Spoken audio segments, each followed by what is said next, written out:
عزيزي علي، هذه القلعة ما زالت قائمة. خذ ما شئت من إخوانك الجنود معك وافتح باب هذه القلعة. دعواتنا لك بالنصر.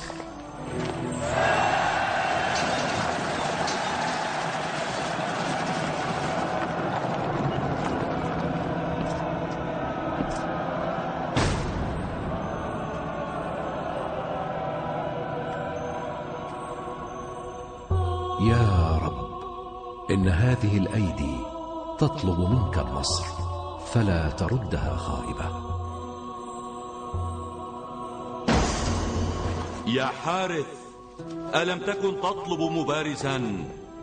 ها أنا ذا، علي بن أبي طالب، ربيب محمد رسول الله.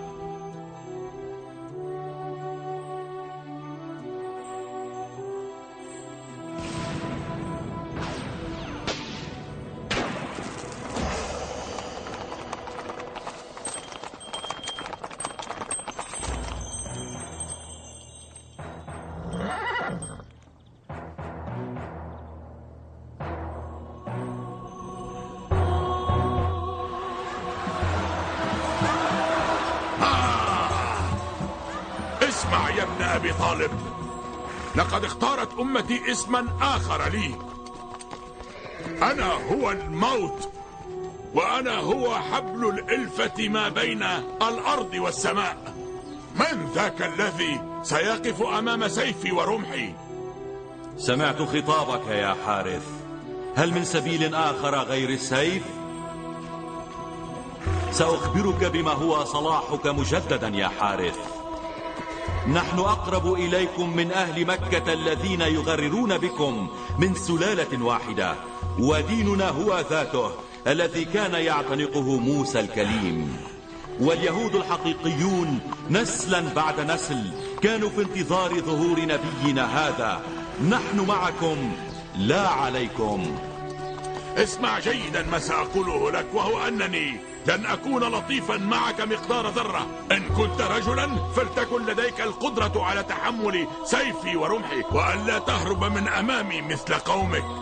اهدأ يا حارث، فنحن جيران جيدون في الدين، فلا تتعجل العداوة معنا بهذه السرعة.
جرد سيفك يا ابن أبي طالب، جرد سيفك. تقدم إلي يا ابن أبي طالب، هيا تقدم.